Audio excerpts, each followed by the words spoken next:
বিসমিল্লাহির রহমানির রহিম। আসসালামু আলাইকুম। পাঠ করছিলাম আল বিদায়া ওয়ান নিহায়া গ্রন্থটি। বইটি লিখেছেন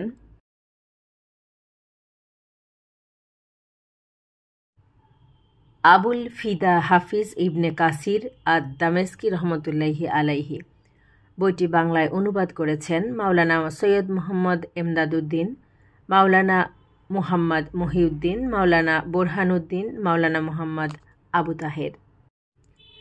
আজকে আমি দ্বিতীয় পর্বটি পাঠ করব। পর্বটির নাম হচ্ছে আরশ ও কুরসি সৃষ্টির বিবরণ।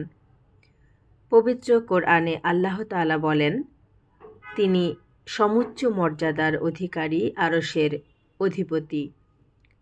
40তম সূরা, আয়াত 15। মহিমান্বিত আল্লাহ, যিনি প্রকৃত মালিক, তিনি ব্যতীত কোনো ইলাহ নেই।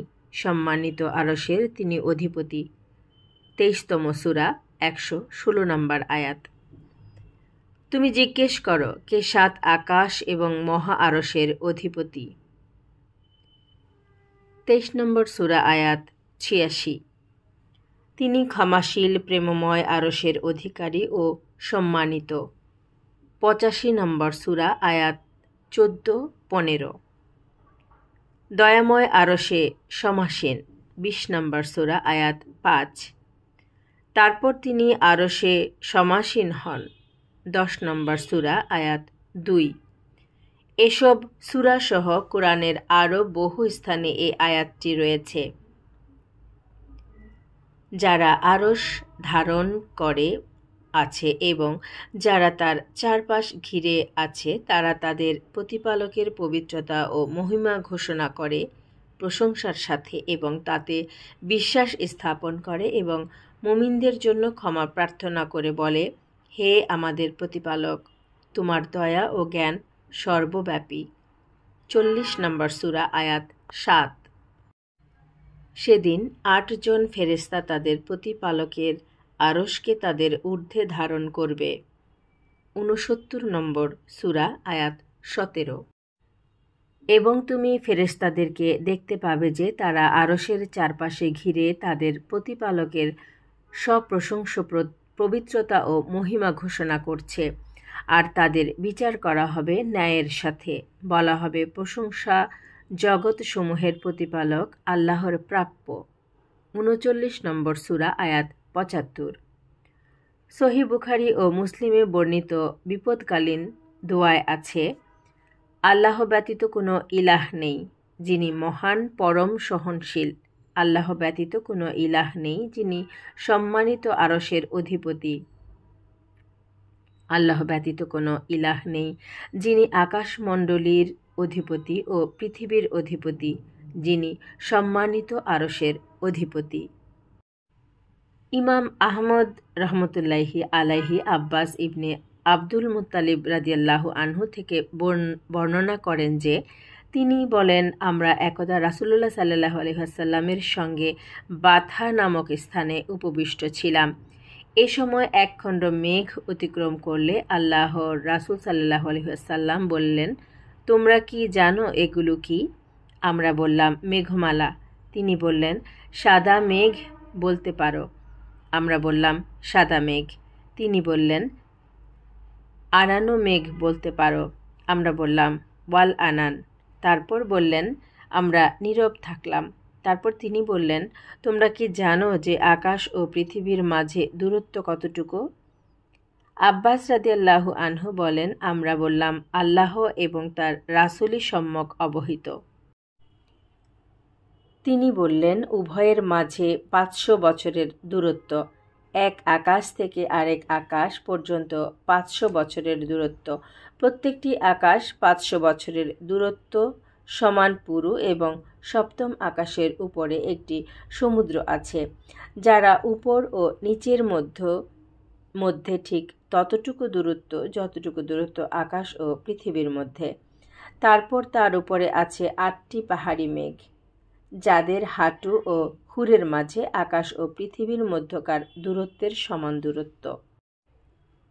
এক আকাশ থেকে আরেক আকাশ পর্যন্ত 500 বছরের দূরত্ব। প্রত্যেকটি আকাশ 500 বছরের দূরত্ব সমান পুরু এবং সপ্তম আকাশের উপর একটি সমুদ্র আছে, যার উপর ও নিচের মধ্যে ঠিক ততটুকু দূরত্ব যতটুকু দূরত্ব আকাশ ও পৃথিবীর মধ্যে। তারপর তার উপরে আছে 8টি পাহাড়ি মেঘ, যাদের হাঁটু ও খুরের মাঝে আকাশ ও পৃথিবীর মধ্যকার দূরত্বের সমান দূরত্ব। সেগুলোর উপর হলো আরশ, যার নিচ ও উপরের মধ্যে ততটুকু দূরত্ব যতটুকু আকাশ ও পৃথিবীর মধ্যে। আল্লাহ হলেন তারও উপরে, কিন্তু বনি আদমের কোনো আমলই তার কাছে গোপন থাকে না। পাঠটি ইমাম আহমদ রহমতুল্লাহি আলাইহি এর। আর ইমাম আবু দাউদ ইবনে মাঝা ও তিরমিজি রহমতুল্লাহি আলাইহি সিমাক রাদিয়াল্লাহু আনহু সূত্রে অনুরূপ বর্ণনা করেছেন। ইমাম তিরমিজি রহমতুল্লাহি আলাইহি হাদিসটি হাসান বলে মন্তব্য করেছেন। আবার সুরায়ক সিমাক থেকে এই হাদিসটির অংশবিশেষ মওকুফ পদ্ধতিতে বর্ণনা করেছেন। ইমাম আবু দাউদ রহমতুল্লাহি আলাইহি এর শব্দ হলো, আকাশ ও পৃথিবীর মাঝের দূরত্ব কতটুকু তা কি তোমরা জানো? তারা বলল, আমরা তো জানি না। তিনি বললেন, উভয়ের মাঝে 71 কিংবা 72 কিংবা 73 বছরের দূরত্ব। অবশিষ্টগুলোর দূরত্ব অনুরূপ। ইমাম আবু দাউদ রহমতুল্লাহি আলাইহি সাহাবি জুবায়ের ইবনে মুতইম রাদিয়াল্লাহু আনহু সূত্রে বর্ণনা করেন যে তিনি বলেছেন, জনৈক বেদুইন একদা রাসূলুল্লাহ সাল্লাল্লাহু আলাইহি ওয়াসাল্লাম এর দরবারে এসে বলল, হে আল্লাহর রাসূল, মানুষগুলো সংকটে পড়ে গেছে, পরিবার পরিজন অনাহারে দিনপাত করছে এবং ধন সম্পদ ও গবাদি পশুগুলো ধ্বংস হয়ে গেছে। অতএব আপনি আল্লাহর নিকট আমাদের জন্য বৃষ্টির দোয়া করুন। আমরা আপনার উসিলা দিয়ে আল্লাহর নিকট এবং আল্লাহর উসিলা দিয়ে আপনার নিকট সাহায্য প্রার্থনা করছি। এ কথা শুনে রাসূলুল্লাহ সাল্লাল্লাহু আলাইহি ওয়াসাল্লাম বললেন, ধিক তোমাকে, তুমি কি বুঝতে পারছো কি বলছো? এই বলে রাসূলুল্লাহ সাল্লাল্লাহু আলাইহি ওয়াসাল্লাম অনবরত আল্লাহর পবিত্রতা বর্ণনা করতে থাকেন। এমনকি সাহাবীগণের মুখমণ্ডলে তার প্রভাব পরিলক্ষিত হয়। তারপর তিনি বললেন, ধিক তোমাকে, আল্লাহর উসিলা দিয়ে তার সৃষ্টির কারো সাহায্য প্রার্থনা করা চলে না। আল্লাহর শান তার অনেক ঊর্ধ্বে। ধিক তোমাকে, তোমার কি জানা আছে যে আল্লাহর আরশ তার আকাশসমূহের উপর এভাবে আছে? এ বলে তিনি তার অঙ্গুলিসমূহের দ্বারা ইশারা করে গম্বুজের মতো করে দেখান। তারপর বলেন, বাহন তার আরোহীর ভারে যেমন মচমচ করে ওঠে, আরশও তেমনি মচমচ করে উঠে। ইবনে বাসসার রহমতুল্লাহি আলাইহি এর বর্ণনা রয়েছে। আল্লাহ আছেন তার আরশের উপর আর আরশ আছে তার আকাশসমূহের উপর। হাফিজ আবুল কাসিম ইবনে আসাকির দামেস্কি রহমতুল্লাহি আলাইহি এই হাদিসের বিরুদ্ধে বায়ানুল ওমি ওয়াত আখলিলিত ওয়াকিই ফি হাদিসিল আতিদ নামক একটি স্বতন্ত্র পুস্তিকা রচনা করেছেন এবং হাদিসের রাবি মোহাম্মদ ইবনে ইসহাক ইবনে বাশশার এর সমালোচনায় তিনি তার সর্বশক্তি ব্যয় করেছেন এবং এ ব্যাপারে অনেকের মতামত উল্লেখ করেছেন। কিন্তু মোহাম্মদ ইবনে ইসহাক ব্যতীত অন্য রাবি থেকে ভিন্ন সূত্রেও হাদিসটি বর্ণিত হয়েছে, যেমন আবদ ইবনে হুমায়দ ও ইবনে জারির তাদের তাফসির দয়ে, ইবনে আবু আসিম ও তাবারানি তাদের কিতাবুস সুন্নাহ, বাজ্জার তার মুসনাদে এবং হাফিজ জিয়া আল মাকদেসি তার মুখতারাত গ্রন্থে উমর ইবনু খাত্তাব রাদিয়াল্লাহু আনহু সূত্রে বর্ণনা করেন যে তিনি বলেছেন, এক মহিলা রাসূলুল্লাহ সাল্লাল্লাহু আলাইহি ওয়াসাল্লামের নিকট এসে বলল, আল্লাহর কাছে আমার জন্য দোয়া করুন যেন তিনি আমাকে জান্নাতে প্রবেশ করান। উমর রাদিয়াল্লাহু আনহু বলেন, এ কথা শুনে তিনি আল্লাহ তাআলার মহিমা বর্ণনা করে বললেন, নিঃসন্দেহে তার কুরসি আকাশ ও পৃথিবীময় পরিব্যাপ্ত এবং তা নতুন বাহন বোঝার ভারে শব্দ করার ন্যায় শব্দ করে। এ হাদিসের সনদ তেমন মশহুর নয়, সহিহ বুখারীতে আছে যে রাসূলুল্লাহ সাল্লাল্লাহু আলাইহি ওয়াসাল্লাম বলেছেন, যখন তোমরা আল্লাহর নিকট জান্নাত প্রার্থনা করবে তখন ফেরদাউস প্রার্থনা করবে, কারণ তা সর্বোচ্চ ও সর্বোত্তম জান্নাত, আর তার উপরে হলো দয়াময়ের আরশ। শব্দটি হিসেবে ফাতহা দ্বারাও পড়া হয় এবং জাম্মা দ্বারাও পড়া হয়। আমাদের শায়খ হাফিজ আল মুজি বলেন, জাম্মা দ্বারা পড়াই উত্তম, অর্থাৎ তার উপরটা হলো রহমানের আরশ। কোনো কোনো বর্ণনায় আছে যে ফেরদাউসবাসীগণ আরশের শব্দ শুনে থাকে, আর তা হলো তার তাসবিহ ও তাজিম। তারা আরশের নিকটবর্তী বলেই এমনটি হয়ে থাকে। সহিহ বুখারীতে আছে যে রাসূলুল্লাহ সাল্লাল্লাহু আলাইহি ওয়াসাল্লাম বলেছেন, সাদ ইবনে মুআজের মৃত্যুতে রহমানের আরশ কেঁপে ওঠে। হাফিজ মোহাম্মদ ইবনে উসমান ইবনে আবু সায়রা সিকতুল আরশ পুস্তকে উল্লেখ করেছেন যে আরশ লাল ইয়াকুত দ্বারা তৈরি, তার প্রান্তদ্বয়ের দূরত্ব হচ্ছে 50,000 বছরের পথ। সূরা মাআরিজ এর 4 নম্বর আয়াতের ব্যাখ্যায় আমরা উল্লেখ করেছি যে আরশ ও সপ্তম জমিনের মধ্যকার দূরত্ব হল 50,000 বছরের পথ এবং তার বিস্তৃতি 50,000 বছরের পথের সমান। একদল কালাম শাস্ত্রবিদের মতে আরশ হচ্ছে গোলাকার একটি আকাশ বিশেষ যা গোটা জগৎকে চতুর্দিক থেকে পরিবেষ্টন করে রেখেছে। এ কারণেই তারা একে নবম আকাশ, আল ফালাকুল আতলাস ওয়াল আসির নামে অভিহিত করে থাকেন। কিন্তু তাদের এ কথাটি যথার্থ নয়, কারণ শরীয়তে একথা প্রমাণিত যে আরশের কয়েকটি স্তম্ভ আছে এবং ফেরেশতাগণ তা বহন করে থাকেন, কিন্তু আকাশের স্তম্ভ হয় না এবং তা বহনও করা হয় না। তাছাড়া আরশের অবস্থান জান্নাতের উপরে, আর জান্নাত হলো আকাশের উপরে এবং তাতে 100টি স্তর আছে। প্রতি 2 স্তরের মাঝে আকাশ ও জমিনের মধ্যকার সমান দূরত্ব।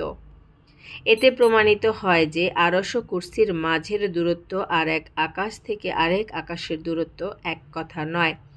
আরেকটি যুক্তি হলো অভিধানে আরশ অর্থ রাজ সিংহাসন, যেমন আল্লাহ তাআলা বলেন, তার আছে বিরাট এক সিংহাসন, 27 নম্বর আয়াত, 27 নম্বর সূরা 23 নম্বর আয়াত। বলা বাহুল্য যে এই আয়াতে যে আরশের কথা বলা হয়েছে তা কোনো আকাশ ছিল না এবং আরশ বলতে আরবরা তা বুঝেও না, অথচ কোরআন নাজিল করা হয়েছে আরবি ভাষায়। মোট কথা আরশ কয়েকটি স্তম্ভ বিশিষ্ট একটি সিংহাসন বিশেষ যা ফেরেশতাগণ বহন করে থাকেন। তা বিশ্বজগতের উপর অবস্থিত গম্বুজের ন্যায়, আর তা হলো সৃষ্টি জগতের ছাদ স্বরূপ।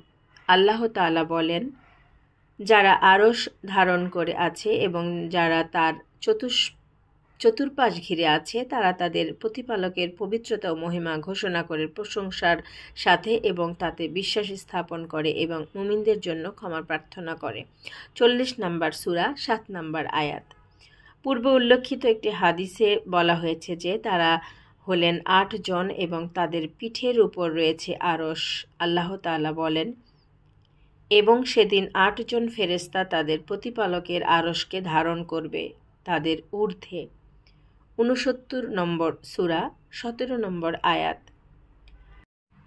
ইমাম আহমদ রহমতুল্লাহি আলাইহি ইবনে আব্বাস রাদিয়াল্লাহু আনহু সূত্রে যে হাদিসটি বর্ণনা করেন, রাসূলুল্লাহ সাল্লাল্লাহু আলাইহি ওয়াসাল্লাম উমাইয়া ইবনে আবু সালাত এর কবিতার নিম্নোক্ত দুটো পংক্তি সম্পর্কে মন্তব্য করেছিলেন।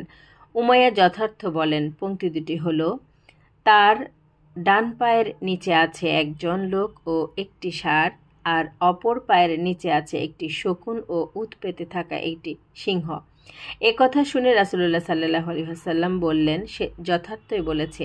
তারপর উমাইয়া বলল, প্রতি রাতের শেষে লাল হয়ে সূর্য উদিত হয়, যার উদয়াচলের রং হলো গোলাপি। আমাদের জন্য আত্মপ্রকাশ করতে সূর্য ইতস্তত করে থাকে, অবশেষে আত্মপ্রকাশ করে শাস্তি দানকারী রূপে এবং কশাঘাতকারী রূপে। শুনে রাসূলুল্লাহ সাল্লাল্লাহু আলাইহি ওয়াসাল্লাম বললেন, সে যথার্থই বলেছে। এ হাদিসের সনদ সহিহ এবং তার বর্ণনাকারীর কারিগর নির্ভরযোগ্য। এই হাদিস প্রমাণ করে যে আরশ বহনকারীদের বর্তমান সংখ্যা 4 জন। অতএব পূর্বোক্ত হাদিসের সঙ্গে এটি সাংঘর্ষিক। এর জবাবে বলা যেতে পারে যে এই ধরনের এই 4 জনের উল্লেখের দ্বারা বাকি 4 জন অস্তিত্বের অস্বীকৃতি বোঝায় না। আল্লাহ সম্যক অবগত। আরশ সম্পর্কে উমাইয়া ইবনু সালাত এর আরও কয়েকটি পংক্তি আছে। তা তোমরা আল্লাহর মহিমা বর্ণনা করো, তিনি মহিমাময়, আমাদের প্রতিপালক। আকাশে তিনি মহিয়ান গরিয়ান, সে এমন এক সুউচ্চ ছাদ যা মানুষকে বিস্ময় বিমূঢ় করে দেয়। আর আকাশের উপর তিনি স্থাপন করে রেখেছেন এমন সুউচ্চ এক সিংহাসন, চর্মচক্ষু যার নাগাল পায় না, আর তার আশেপাশে তুমি দেখতে পাবে ঘাড় উঁচিয়ে রাখা ফেরেশতাগণ। আবদুল্লাহ ইবনে রাওয়াহা রাদিয়াল্লাহু আনহু এর কয়েকটি পংক্তি, যিনি স্ত্রী কর্তৃক দাসীর সঙ্গে যৌন মিলনের অপবাদের মুখে কোরআন পাঠের পরিবর্তে নিম্নোক্ত পংক্তিগুলি আবৃত্তি করেন।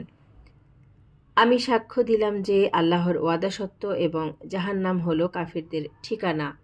আর আরশ পানির উপর আসমান ভাসমান এবং আরশের উপর রয়েছে বিশ্বজগতের প্রতিপালক, যে আরশ বহন করেন সম্মানিত এবং আল্লাহর চিহ্নিত ফেরেশতাগণ।